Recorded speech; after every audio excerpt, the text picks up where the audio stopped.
सेनापति ने समझाया एक ही राजकुमार है और आप उसका सरकलन करने के लिए कहते हैं। महारानी अहिल्याबाई ने कहा मैं बहुत सोच समझ के कह रही हूं। किसी को हिम्मत नहीं हुई उसको सरकलन करने की, तो स्वयं अहिल्याबाई हाथी पर बैठ करके आई, अपने सगे बेटे के चारों हाथ पांव 4 खम्मा से बंधवा दिए और जिस हाथी पर खुद बैठी हुई थी उस हाथी से बेटे को रौंद डाला। हाथी ने पैर रखा और वो लड़का तड़प के 1 मिनट में मर गया।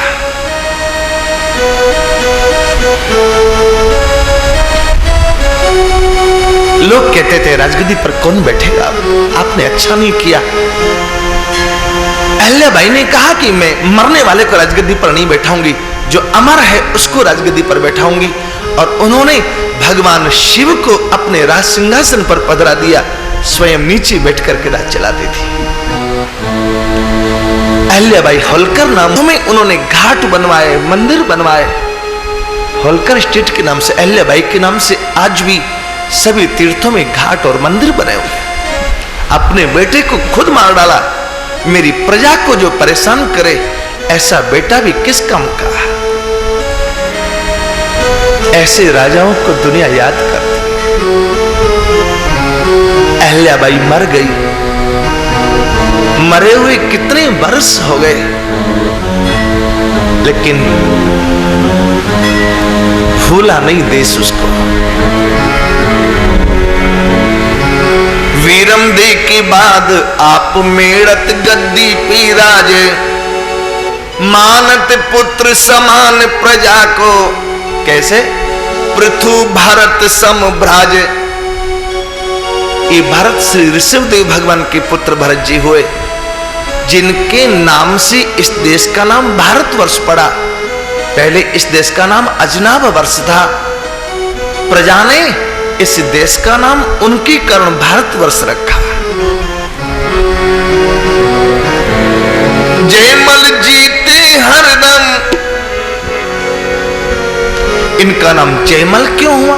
राजगद्दी पर बैठे, पहले युद्ध बहुत हुआ करते थे। इनका नाम जयमल इसलिए भी सार्थक हुआ, आज तक कभी भी किसी भी युद्ध में पराजित हुए ही नहीं। जब तक जिए कभी इन्होंने पराजय का मुख नहीं देखा। जिसको राम जी का भरोसा होवे वो कभी हारे। जयमल जीते हरदम कीर्ति ध्वजा फहराए, जगत में सरवर कौन करे। जयमल जीते हरदम कीर्ति ध्वजा फहराए, जगत में सरवर कौन करे। राजा जयमल जी ने लीनो राम रिझाए, जगत में सरवर कौन करे। राजा जयमल जी ने लीनो राम रिझाए, जगत में सरवर कौन करे। एक बार की बात, इनकी वीरता इनके रग रग में भरी थी। इनके जीवन में भक्ति कैसे आई? एक जादू हुआ। जादू ये हुआ, एक बार मेड़ता पधारे पय सिद्ध संत पयहारी।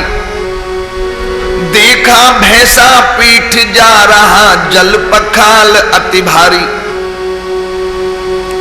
जयमल जी महल बनवा रहे थे, किला बनवा रहे थे। पहले ट्रैक्टर नहीं हुआ करते थे जिसकी ट्रॉली में पानी भर के ले जाए। पहले भैंसा गाड़ी में लोहा की टंकी रख करके पानी भर ले जाए, ऐसा भी नहीं होता था।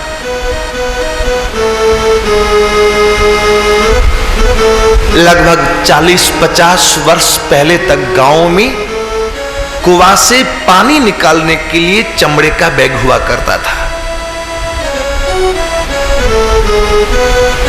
जिसको गांव में चड़स बोलते थे।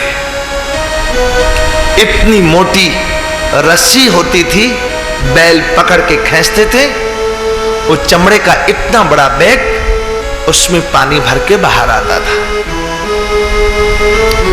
और गांव ही होते थे, शहर क्या पहले। गांव में नाली वगैरह साफ करने के लिए अथवा किसी के घर में ज्यादा पानी लाना होवे तो लोग चमड़ा का एक बैग यहां पीठ पर लाद के उसमें पानी भर के उसकी मुंह को ऐसे बंद करके मोड़ के दबा के ले आते थे। उसको चमड़े के बैग को कहते थे मशक। यदि थोड़ा पानी लाना होवे तो चमड़ा की मशक पर आता था, लेकिन ज्यादा पानी लाना होवे तो भैंसा की पीठ पर चमड़े का एक बैग होता था, जिसमें एक मुंह होता, बाल्टी से पानी डालते, और इतना भारी होता था कि 4 आदमी भी उसको उठा नहीं सकते थे भरने के बाद। उसको बोलते थे पहले लोग पखाल, चमड़ा की पखाल। गिर भी जाए तो टूटे फूटे नहीं, खराब नहीं होगी। ऐसी पखाल में भैंसा की पीठ के ऊपर नौकर पानी भर के ले जा रहा था। अब तालाब में से पानी भरना था तो तालाब में कीचड़ होवे, भैंसा का पैर उसमें गड़ जाए, बेचारा पैर निकालने में दिक्कत होवे, बाहर आने में, तो नौकर उसको मारे चमड़ा के हंटर से। श्री पयहारी जी महाराज एक संत हुए जिन्होंने भक्तमाल जी लिखी। इनके दादा गुरुजी, नाभा स्वामी जी के दादा गुरुजी श्री कृष्णदास जी पयहारी जी महाराज, इन्होंने देखा कि भैंसा को बड़ी जोर से मारता है और साधु तो बर्दाश्त नहीं कर सकता, न किसी को ऐसे मारे तो, बेरहमी से मारे तो। बोले सेवक से श्री गुरुवर मृदु मुस्काए, जगत में सरवर कौन करे। बोले सेवक से श्री गुरुवर मृदु मुस्काए, जगत में सरवर कौन करे। राजा जयमल जी ने दीन्हो राम रिझाए, जगत में सरवर कौन करे। राजा जयमल जी ने दीन्हो राम रिझाए, जगत में सरवर कौन करे। श्री पयहारी जी ने सेवक को समझाया, भैया इसको क्यों इतना मारता है तू? इतना पानी लेके कहां जा रहा है? बोले भाई पानी लेके कहां जा रहे दौड़े, इतनी बेदर्दी से मारो क्यों तुम इसको कोड़े। ऐसा कौन सा तेरा काम बिगड़ रहा है जो बेरहमी से तू इसको कोड़े मारता, इसके चिन्ह बन जाता है भैंसे के।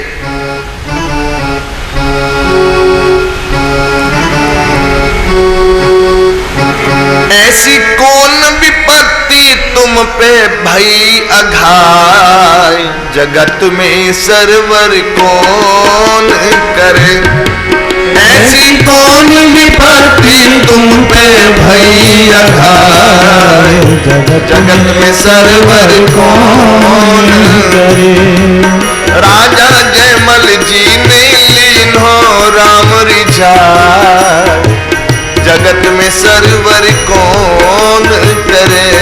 राजा जयमल जी ने लीन्हो राम रिझाए, जगत में सरवर कौन करे। ऐसे तुम पर क्या विपत्ति आ गई जो इसको इतना मारते हो? तो बेटा ये कर्म भूमि है, इस हाथ कर, इस हाथ भर। कलयुग नहीं है, करजुग है। कलयुग मानी आज करे तो कल भोगे, वो कलयुग। लेकिन ये तो कर युग है, इस हाथ कर, इस हाथ भर।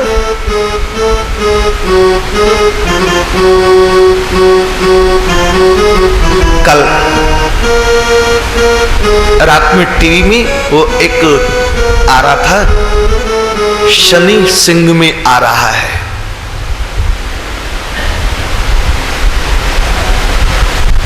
उसमें एक बात बताया, शनि सबका शत्रु नहीं है।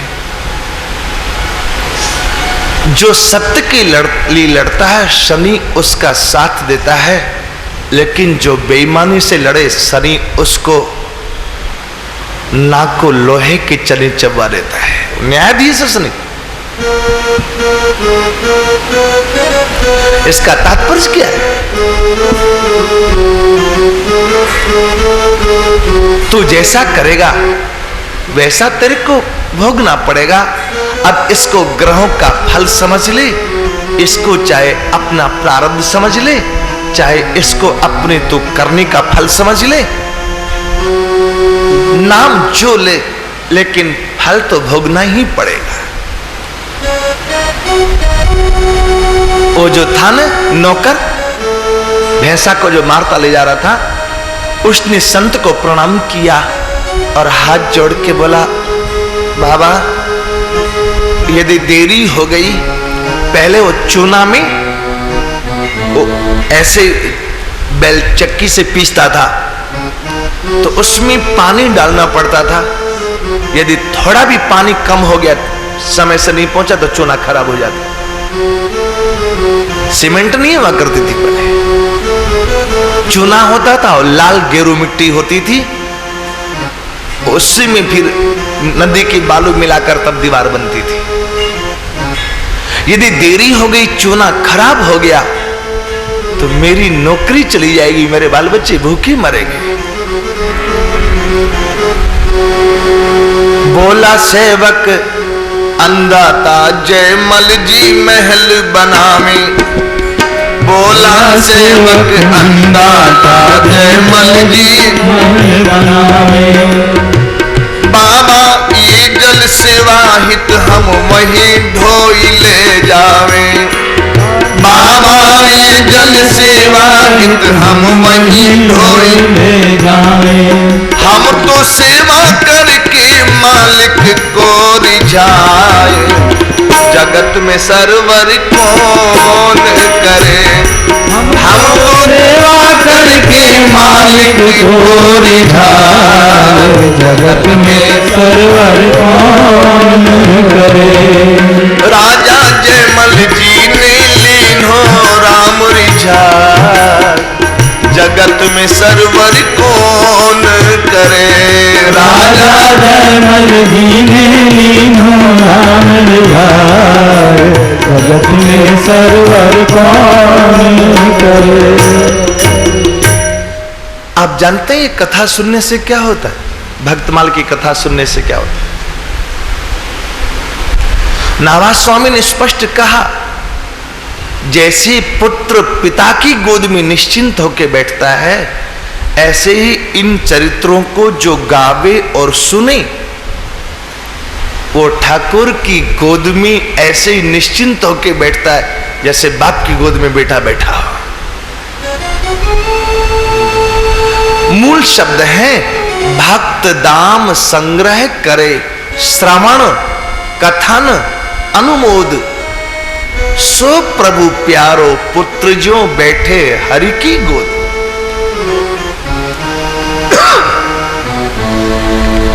भगवान की गोद में बैठने के लिए इससे बढ़िया कोई और सरल उपाय नहीं है।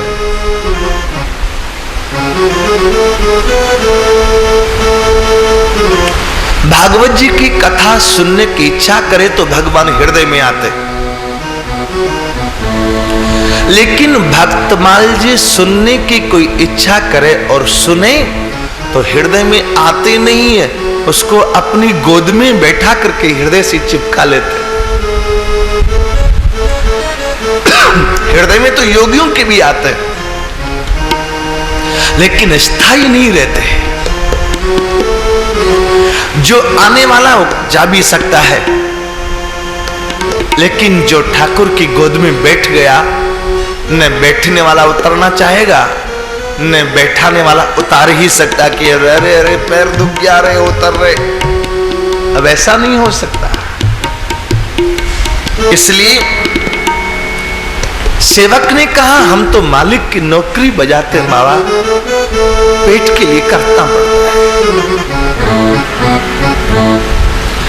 बाबा ने कहा जाओ अपने मालिक से कहना एक बाबा जी आए हैं, वे केवल गैया का दूध ही पीते हैं, दूध ही पीते और कुछ खाते पीते नहीं, इसलिए थोड़ा दूध भेज देगा यहां पर। बोले बाबा कहना नृप से थोड़ा दूध पठाए। वे जीवन भर दूध ही पिए, इसलिए उनका नाम हो गया पैहारी। परम सिद्ध संत हुए हैं। जलती हुई धुनी अपने गमछा में रखकर कंधा पर चल पड़े। कंधा क्या जलेगा, रोवे क्या जलेंगे, गमछा नहीं जला।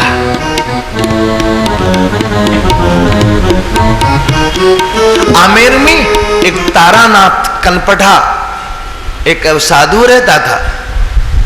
कनपटा पहले होते थे ना, ऐसे कान में वो गोल गोल पहनते थे, गुरु गोरखनाथ जी की परंपरा में। वो पैहारी जी को डराने के लिए आया सिंह बन करके। पैहारी जी ने कहा अरे तू सिंह नहीं, तू तो गधा है। आया हुआ अतिथि तेरे को देख के अच्छा नहीं लगता, तू तो गधा है। और कहने मात्र से ही वो तारानाथ गधा बन गया। राजा ढूंढने के लिए आया, बाबा मेरे गुरुजी, बोले देख कहीं गधों में चल रहा होगा। मैं कैसे समझू कौन से गुरुजी है मेरे जो गधा में चल रहे हैं। तो पैहारी जी ने कहा जिसका कान कटा हुआ हो वही तेरे गुरुजी है, जा देखे तो मिले। अब क्या करें, इनका उद्धार कैसे? बोले कान पकड़ के ले, अभी कर देता हूं। कान पकड़ के ले आए। पैहारी जी ने कहा तूने मेरा धूना आमेर से उठवा के गलता तक भेज दिया और यहां भी तू मेरे को भजन में विक्षेप करने आ गया। यदि तेरे वंश का साधु मेरी धूने में अखंड लक्कड़ और गोईठा कंडा डालता रहेगा और ये धूनी जब तक जलती रहेगी तब तक तेरा वंश रहेगा। जिस दिन ये धूनी ठंडी हुई तेरा वंश नष्ट हो जाएगा। करेगा? अब वो गधा बना हुआ कहता हाँ करूंगा। कमंडल में से जल छीटे, जल छीटते ही फिर वो गधा से आदमी हो गया। ये आप लोगों ने टीवी में देखा होगा कंप्यूटर का कमाल, लेकिन ये टीवी की कथा नहीं है, ये भक्तमाल की कथा है, ये घटित घटना है, ये इतिहास है। उन पैहारी जी ने सेवक से कहा जा अपने मालिक से कहना एक साधु आया है, थोड़ा दूध भेजेगा। बोले बाबा कहना नृप से थोड़ा दूध पठाए। घूमत फिरत तेरी नगरी में एक पैहारी आए। हम यही करे प्रतीक्षा नृप पय दे भिजवाए। जगत में सरवर कौन करे। हम यही करे प्रतीक्षा नृप पय दे भिजवाए। जगत में सरवर कौन करे। राजा जयमल जी ने लीनो राम रिझाए। जगत में सरवर कौन करे। राजा जयमल जी ने लीनो राम रिझाए। जगत में सरवर कौन करे।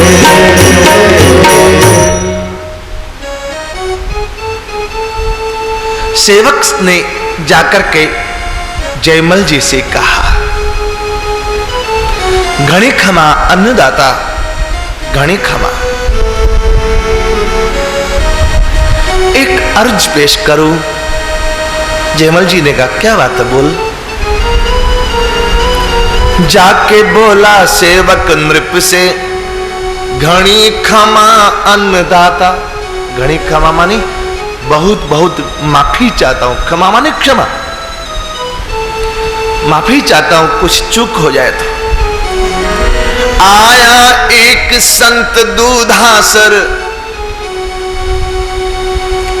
जहां पर पानी भर रहा था वो सेवक, उस सरोवर का नाम था दूधासर। आया एक संत दूधासर, हमसे दूध मंगाता।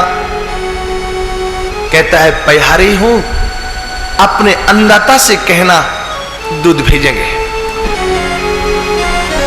महाराज ने भी हंस करके कह दिया, ओ भैंसा था ना, भैंसा जिसके पीठ पर में पानी आ रहा था। महाराज ने, जयमल जी ने हंस के कहा, उस बाबा जी को कह देना यदि इतना ही सिद्ध संत है जो वहां से हुक्म देता है कि राजा खुद दूध लेकर के आवे, तो कहना कि इतना ही सिद्ध संत है तो इसी का दूध पी लेगा, वैसा कर। हंस के जयमल ने पयहित पा, हंस के जय ने पयहित पाड़ा दियो पठाए। पाड़ा भैंसा। जगत में सरवर कौन करे, हंस के जय ने पयहित पाड़ा दियो पठाए। जगत में सरवर कौन करे। राजा जयमल जी ने लीन हो राम रिझाए। जगत में सरवर कौन करे।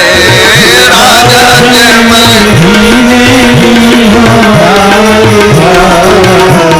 जगत में सरवर कौन करे। जयमल जी ने कहा, साधु फकीर अपने आप को ज्यादा सिद्ध समझता है, और बोले जा उनसे कहना दूध इसी का पी ले। जाके सेवक ने भी यूं ही कहे वचन गर्वीले। पहले उस सरोवर का नाम दूधासर था, जयमल जी के दादा ने बनवाया था, दूधा जी ने, राव दूधा जी ने, इसलिए नाम दूधासर था। बाद में उसका नाम दूधासर हो गया। वो कैसे हुआ? सेवक ने भी कह दिया कि अन्नदाता ने कहा है कि आप इतने ही सिद्ध हैं, इसी का दूध पी लो। पैहारी जी मुस्कुरा पड़े। सुन के उठे संतवर, जादू दियो दिखाए। जगत में सरवर कौन करे। सुन के उठे संतवर, जादू दियो दिखाए। जगत में सरवर कौन करे। राजा जयमल जी ने लीनो राम रिझाए। जगत में सरवर कौन करे। राजा जयमल जी ने लीनो राम रिझाए।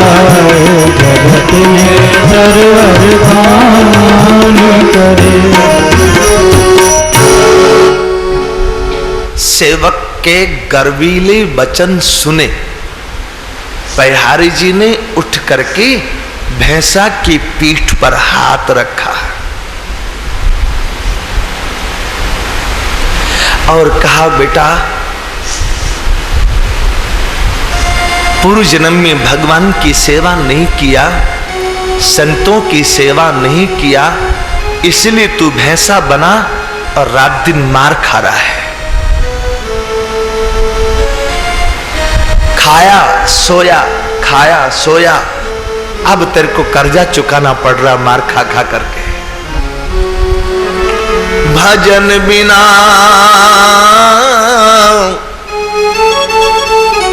श्री सूरदास जी जैसे सिद्ध संत कहते हैं, भजन बिना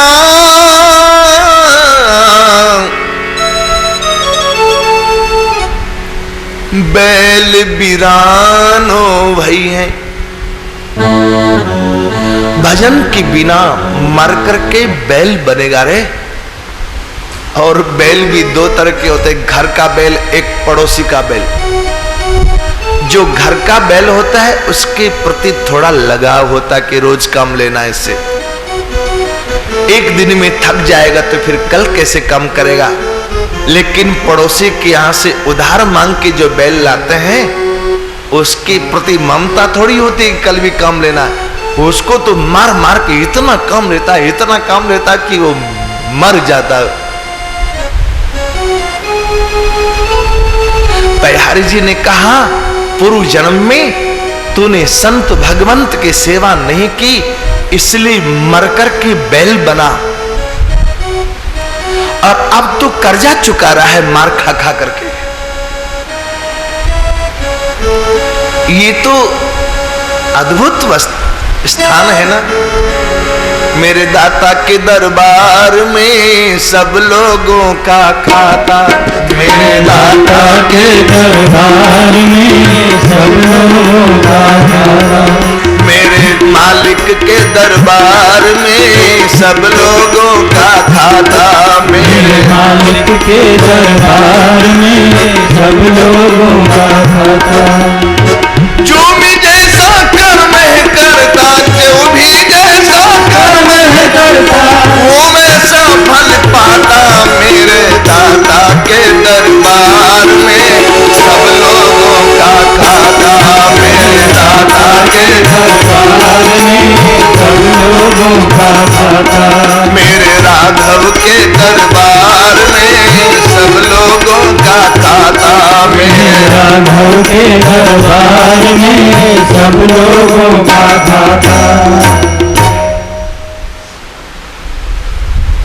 अवश्य में भोक्तव्यम कृतम कर्म शुभाशुभम, नहीं छिन्द्यन्ति कर्माणि जन्म कोटि शतैरपि।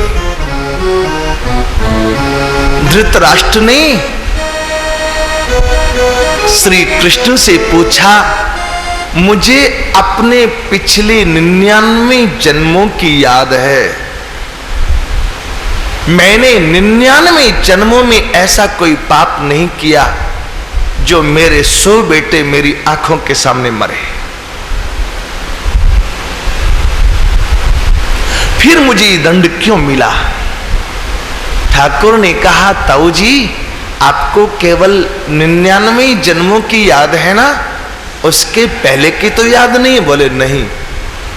ठाकुर ने कहा मैं याद करवा देता हूं। 100वें जन्म की बात याद करिए।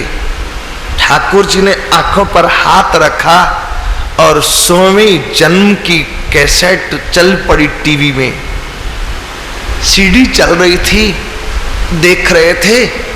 धृतराष्ट्र 100वें जन्म में भी राजा थे।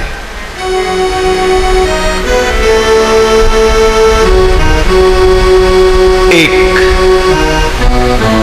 बतख के 100 अंडे हुए। बतख को जाना था पानी में, अंडे देने के बाद पानी में जाना था। जाते जाते बतख ने धृतराष्ट्र जो 100वें जन्म में राजा थे उसको कहा कि जरा मेरे बच्चों का ख्याल रखना। बतख तो चली गई। राजा की रसोइया ने वो 100 अंडे पका करके राजा को खिला दिए। ठाकुर ने कहा, ताऊ जी आप मांसाहारी नहीं थे, लेकिन आपका रसोइया आपसे चिढ़ गया था।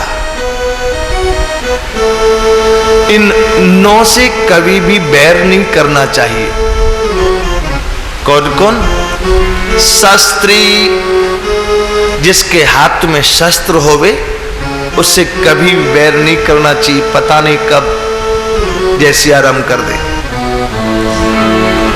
मर्मी,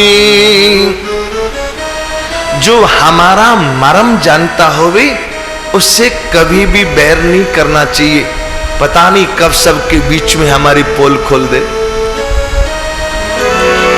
शास्त्री मर्मी प्रभु, प्रभु मानी स्वामी, जो हमारा पालन पोषण करता है, उससे कभी बैर नहीं करना चाहिए। यदि काम से निकाल दिया तो फिर कैसे करेंगे? प्रभु शास्त्री मर्मी प्रभु। चौथा सठ, मूर्ख से कभी भी विरोध नहीं करना चाहिए। मूर्ख व्यक्ति को मारना सरल है, लेकिन उसको समझाना सरल नहीं है। गोस्वामी जी ने कहा, मूर्ख हृदय न चेत। मूर्ख कौन? जिसको समझाने से भी समझ भी नहीं आती, वो मूर्ख है। मूर्ख हृदय न चेत, जो गुरु मिलहि विरंची सम। उसको ब्रह्मा जैसा गुरु मिल जाए तो नहीं समझने वाला। कैसे? फूलई फरइन बेत, जदपि सुधा बरसहि जलद। ऐसे ही मूर्ख हृदय न चेत, जो गुरु मिलहि विरंची सम। ब्रह्मा जैसा गुरु मिल जाए तो नहीं समझे, वो मूर्ख है। ऐसे मूर्ख व्यक्ति को हाथ जोड़ के विदा करो कि जा बाबा, ऐसे ही जा। शास्त्री मर्मी प्रभु सठ, धनी। कभी भी किसी धनी व्यक्ति से बैर करना अच्छा नहीं है। धनी व्यक्ति के पास पैसा है, वो हमारा कुछ भी कर सकता है, हम उसका कुछ भी नहीं कर सकते।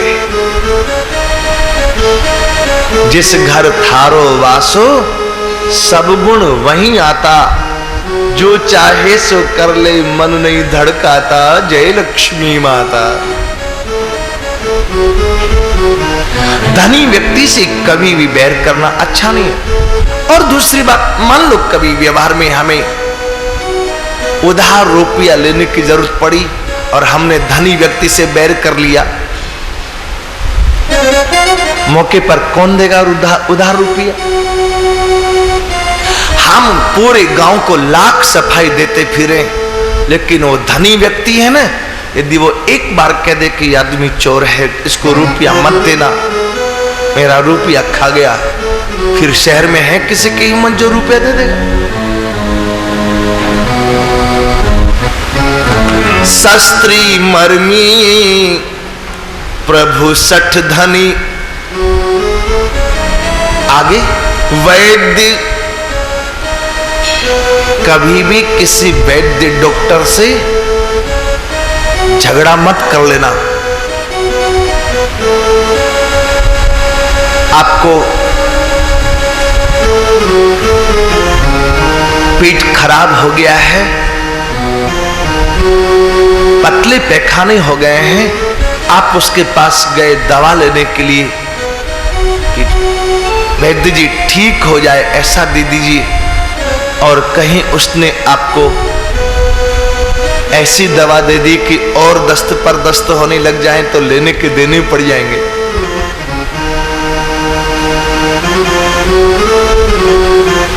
वैद्य से, डॉक्टर से कभी भी दुश्मनी नहीं करनी चाहिए। बंदी, बंदी उसको कहते हैं, पहले गांव में कुल की प्रशंसा करने वाले भाट लोग आया करते थे। इन भाट लोगों से कभी दुश्मनी नहीं करनी चाहिए, क्योंकि गांव में, पूरे समाज में, घर घर में जाके बैठते हैं। यदि 10-20 जगह भी हमारी बदनामी कर दी तो हम तो गए काम से। कभी भी कवि से दुश्मनी नहीं करनी चाहिए। वो कवि है, कहीं उसने कविता बनाकर समाज में हमारी कविता सुना दी तो क्या कर लेंगे हम? उसकी कविता सुनने के लिए तो हजारों लोग इकट्ठे होते हैं, हमारी बात कौन सुनेगा फिर? और नौवां व्यक्ति है भान से गुनी। खाना बनाने वाले से कभी भी दुश्मनी नहीं करनी चाहिए। घर में सब्जी में कभी नमक मिर्च ज्यादा हो जाए, घरवाली से झगड़ा नहीं करना, उसको कहना कि तूने तो नमक मिर्च ठीक ही डाले थे, आज मैं ही सब्जी कम लाया, गलती मेरी है, तेरी गलती नहीं। आज मैं ही सब्जी कम लेके आया था, तू तो मिर्च बराबर डाली, लेकिन आज मेरे से ही चूक हो गई। वो पहाड़ी मिर्च ले आया, ततैया मिर्च, छूते ही करंट मारे। तो ऐसे कभी भी रसोई बनाने वाले से झगड़ा नहीं करना चाहिए। यदि कहीं हलवा में थोड़ा सा साखिया मिला दिया तो बस गए काम से, दुनिया से विदाई। ये न वही विरोध है नहीं कल्याण। इन 9 व्यक्ति से विरोध करना अच्छा नहीं। मारीच ने कहा, बात मारीच की कही, लेकिन बात बड़ी अनुभव की है। महात्मा ने भैंसे को समझाया, तूने पूर्व जन्म में संत भगवंत की सेवा नहीं की, इसलिए मरकर के तू भैंसा बना, इतनी मार खा रहा, कर्जा चुका रहा है। मैं तो भैंस का दूध नहीं पीता, साधु हूं ना, गाय का ही पीता हूं, लेकिन मेरा ठाकुर वो तो न गाय देखता न भैंस देखता, वो तो प्रेम देखता है। अपने जीवन को सार्थक कर, भगवान की सेवा करके आज तू ही दूध दे ठाकुर को भोग लगाने के लिए। जैसे हाथ रख करके भैंसा से कहा तू ही दूध दे। भैंसा खड़ा है पानी में, वो पानी भर रहा है पखाल में, और भैंसा की 4 थन प्रकट हो गए, दूध की धार बिना दुए बही जा रही है। सरोवर का जितना पानी था सारा दूध हो गया, इतना दूध हुआ। अभी भी चल रही है धारा। छूते ही कर भैंसा के ही दूध भरे थन लटके, लख के अचरज माने सब ही दूध गिरे बेखटके। करके जादू साधु गए अनंत ऋषियाय, जगत में सरवर कौन करे। करके जादू साधु गए अनंत ऋषियाय, जगत में सरवर कौन करे। राजा जयमल जी ने लीनो राम रिझाय, जगत में सरवर कौन करे। राजा जयमल जी ने लीनो राम रिझाय, जगत में सरवर कौन करे। साधु ने एक कटोरा में दूध लिया, भगवान को भोग लगाया, सरोवर में डाल दिया। पहाड़ी जी उठ के चल पड़े। वो जो नौकर पानी भरने वाला था, उसने देखा है दूधासर तो दूधासर हो गया, दूध से भर गया। उसके तो हाथ पैर फूल गए, पानी भरने का बर्तन गिर पड़ा, और वो नौकर दौड़ा दौड़ा बिना सांस लिए दौड़ के गया जयमल जी के पास। महाराज आश्चर्य हो गया, क्या हुआ? जयमल लखी लीला साधु की मन ही मन घबराए। भैंसा दूध दे रहा है, दूधासर का पूरा पानी दूध हो गया और अभी भी उसके चारों थन से दूध गिरे ही जा रहा है। आप चल के देखिए। जयमल जी घोड़े पर बैठ के आए, दूर से देखे तो पूरा सरोवर ओवरफ्लो होने लग गया, दूध गिर रहा है। जयमल जी देख करके घबरा गए, चूक हो गई, कोई सिद्ध साधु की चूक हो गई। जयमल लखी लीला साधु की मन ही मन घबराए। बैठे शीघ्रगामी है पर श्री जयमल दौड़ी आए। तह नहीं दी के साधु नृपमति गई है राय। जगत में सरवर कौन करे करके तह नहीं दी के साधु नृपमति गई है राय। जगत में सरवर कौन करे। राजा जयमल जी ने लीनो राम रिझाए। जगत में सरवर कौन करे। दौड़ के आए, पूछा सेवक से, उस साधु कहाँ बैठा है?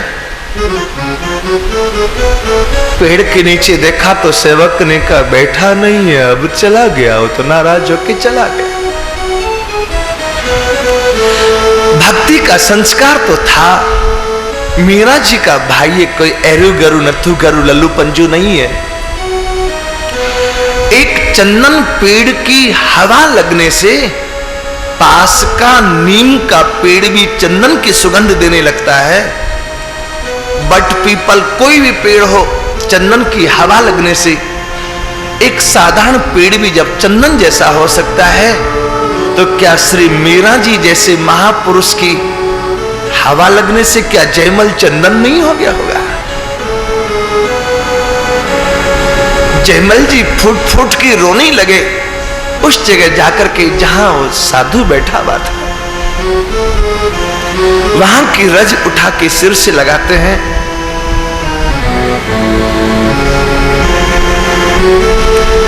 अपने सिपाहियों को बुलाया, अपने नगरी के चारों ओर दौड़ाया कि जरा देखो साधु बाबा को और मेरी बात सुनो, यदि साधु बाबा नहीं मिला तो मेरा प्राण निकल जाएगा। मेरा जीवन अब साधु बाबा के चरणों में।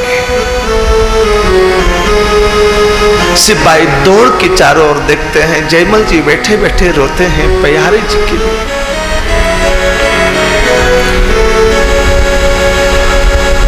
दौड़ाए चहुदिस नगरी के सेवक निपट प्रवीण। साधु कभी भी अपनी खोज से नहीं मिलते। साधारण कोई बाजार के साग सब्जी नहीं होते साधु, जो पैसे देकर के खरीद के ले आए। तात मिले अरुमात मिले,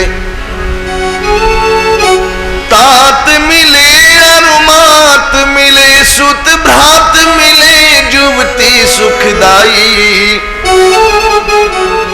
राज मिले गजबाज मिले,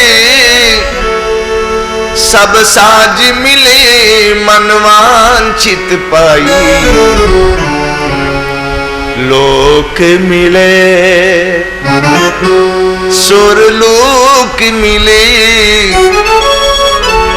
विधि लोक मिले वैकुंठ हो जाए। सुंदर साज सब मिली है, पर दुर्लभ संत समागम भाई। सुंदर साज सब मिली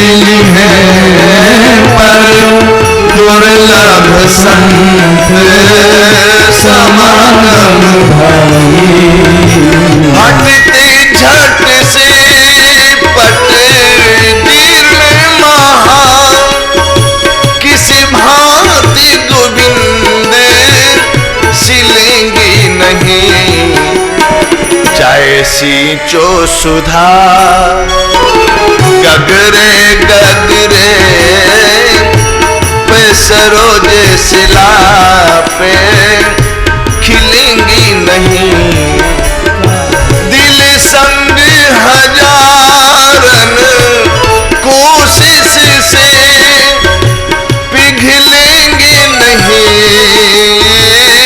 हिलेंगे नहीं। एक गला हुआ कपड़ा आप कितना उसको सिलोगे, जितना सिलोगे दूसरी जगह से फटता जाएगा, नहीं सिला जा सकता। पहाड़ की चट्टान पर भले कितना अमृत क्यों ना बरस जाए, वहां कमल नहीं हो सकता। संगमरमर के पत्थर को लाख कोशिश कोई करे, चूल्हा पे जलावे, भट्टी में जलावे, कोई केमिकल मिलावे, तो क्या पिघल जाएगा, लिक्विड हो सकता है? ये असंभव बातें हैं। और एक सबसे बड़ी असंभव बात, खुद आके खुदा मिल जाए भले, ये असंभव बात भले संभव हो जाए, खुदा खुद आ जाए मिलने के लिए, पर खुद आके खुदा मिल जाए भले, पर बंदे खुदा के मिलेंगे नहीं। खुद आके खुदा मिल जाए भले, पर बंदे खुदा के मिलेंगे नहीं। खुद आके खुदा।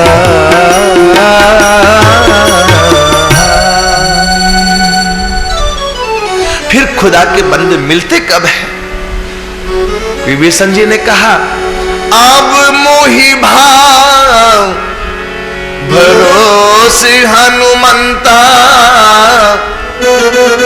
बिनु हरि कृपा मिले नहीं संता,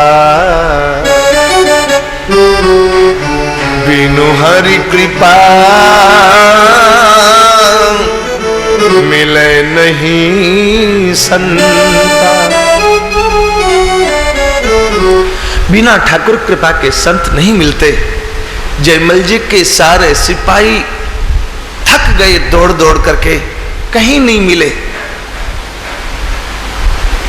गांव के लोग ढूंढ के हार गए, कहीं नहीं मिले प्यारे जी। जयमल जी ने पक्का कर लिया, जिस शरीर से मेरे इस शरीर से संत का अपराध हुआ, अभी इस शरीर को मैं जला डालूंगा।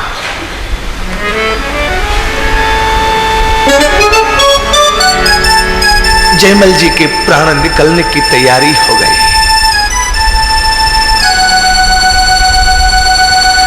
कोई साधु का परिहास कर ले, भगवान श्री कृष्ण का भी वंश हो तो नष्ट हो जाता है।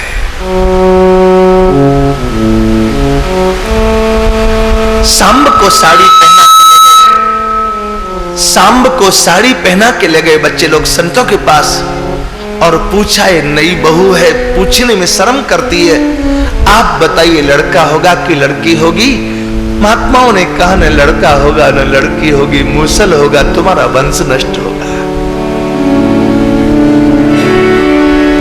साधु सताए हानि त्रय, किसी साधु का मजाक करे तो 3 नुकसान होते हैं। क्या क्या? अर्थ धर्म अरुवंश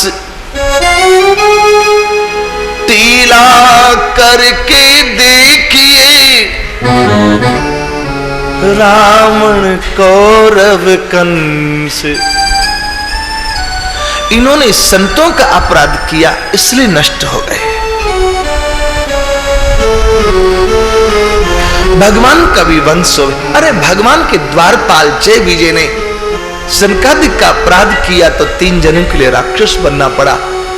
शंकर जी के गणों ने नारद जी का अपराध किया तो राक्षस बनना पड़ा।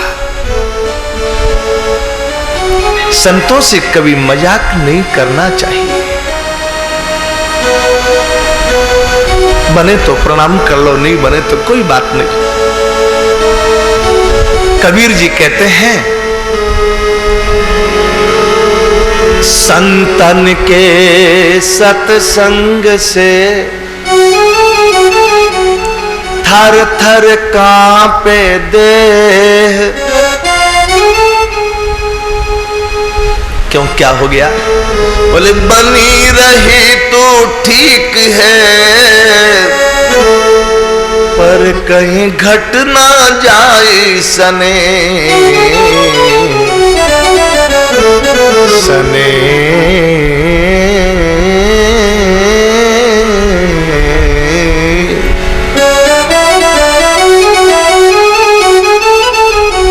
कहीं हमारा संतों से प्रेम कम ना हो जाए, भाव कहीं घट ना जाए। नफा नुकसान वस्तु में नहीं होता, नफा नुकसान तो भाव में होता है।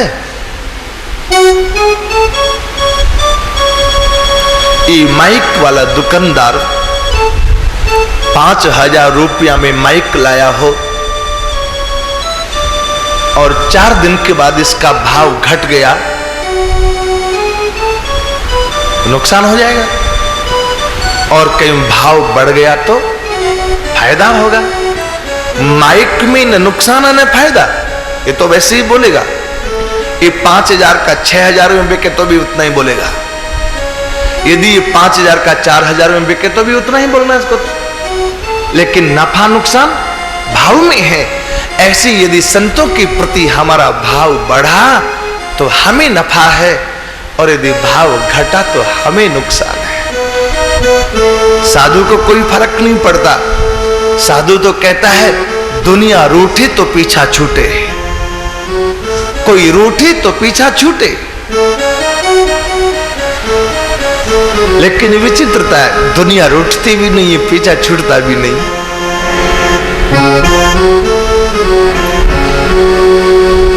जब प्राण त्यागने की तैयारी हो गई,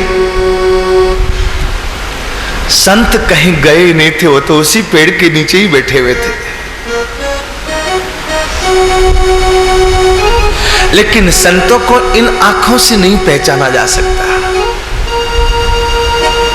कबीर जी ने बहुत अनुभव के साथ कही बात, जो कोई कहे साधु हम चीन्हा, कबीरा हाथ कान पे दीन्हा। कोई कहे कि हम पहचानते साधुओं को कैसे होते हैं, कबीर जी बात सुनती हाथ कान पे धर लेते, रे बाप तू क्या बोल गया। साधु को पहचान पाना हनुमान जी के बस की बात नहीं रही। कालनी में कथा कह रहा था तो सुनने के लिए बैठ गए। अरे भले आदमी सवेरे तक यदि संजीवनी नहीं पहुंची तो क्या लक्ष्मण जी का हाल होगा, भूल गए हनुमान जी। जब हनुमान जी नहीं पहचान पाए साधु को, नारद जी नहीं पहचान पाए साधु को, वृंदावन से बद्रिकाश्रम तक चले गए। सत्कर्म बताने वाला कोई साधु मिले, लेकिन साधु को इन आंखों से नहीं पहचाना जा सकता। हमारे यहां राजस्थान में नाथद द्वारा श्रीनाथ जी है।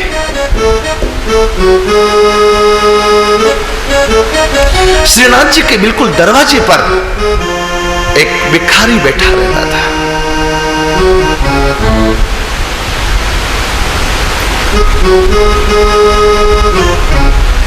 हमारे वृंदावन में एक संत हुए नीम करोली बाबा।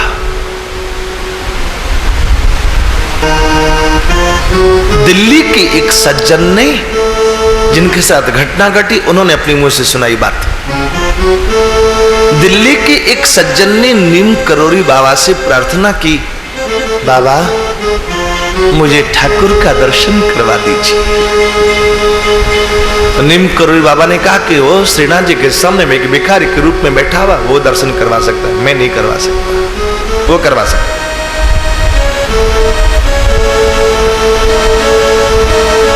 ये व्यक्ति उसी समय श्रीनाथ जी के लिए चल पड़ा।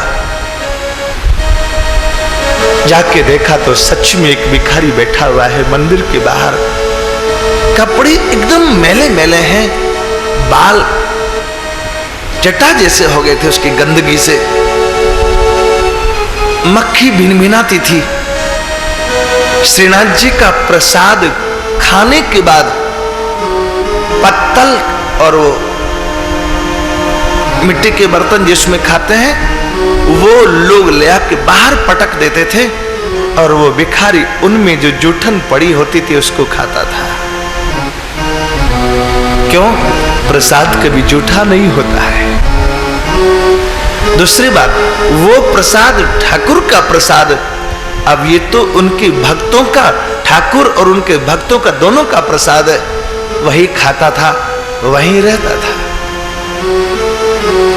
दिल्ली की सज्जन ने जाके प्रणाम किया, सड़क पर लौट के साष्टांग प्रणाम किया, तो इन्होंने पागल होने का अभिनय बढ़ा दिया, जूठी पत्तल डाल दी उन्हीं के ऊपर। दिल्ली वाले सज्जन ने कहा चाहे पत्तल फेंको मेरे ऊपर, चाहे पत्थर फेंको मेरे ऊपर, लेकिन मैं आपको छोड़ के जाऊंगा नहीं। मुझे नीम करोड़ी बाबा ने भेजा है आपके पास। पत्तल फेंको या पत्थर फेंको, अब जाऊंगा नहीं मैं। इतना सुनते ही वो साधु उठ करके भागा, जंगल की ओर भागा। पीछे पीछे दिल्ली वाला भक्त, आगे आगे साधु। गालियां बकता भाग रहा था वो, लेकिन दिल्ली वाले ने भी पीछा नहीं छोड़ा।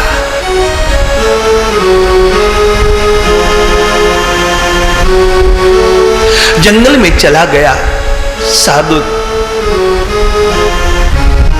ओ दिल्ली वाला भक्त भी उसके पीछे पीछे चला गया।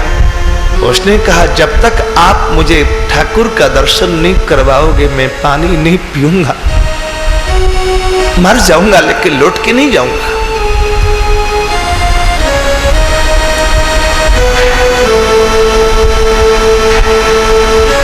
जब बहुत रोया ये दिल्ली वाला भक्त, तो साधु ने कहा कि श्रीनाथ जी तो ये खड़ा दर्शन कर ले।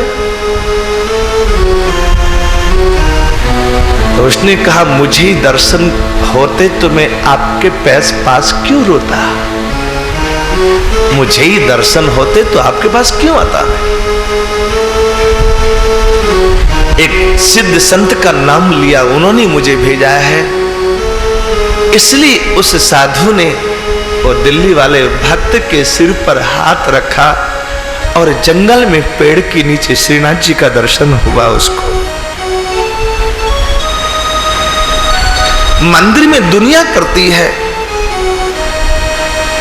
पर साधु चाहे तो जंगल में पेड़ के नीचे भी दर्शन करवा सकता है।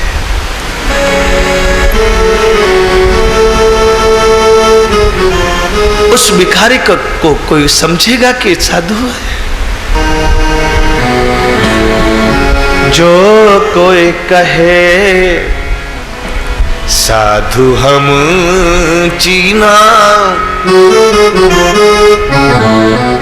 कबीरा हाथ कान पे देना, कबीरा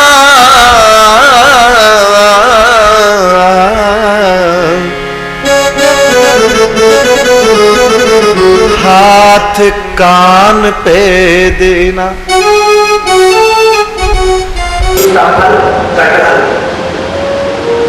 ऊपर से देखो तो कुछ समझ नहीं आएगा, लेकिन उसके भीतर कोई देखे, उसका इतिहास जाने तो वो इतना प्यारा घर है कि जगन्नाथ जी उसकी सुगंध सुनकर के दीवाने हो गए और श्री माधव दास से बोले बाबा मेरे को बेटा है,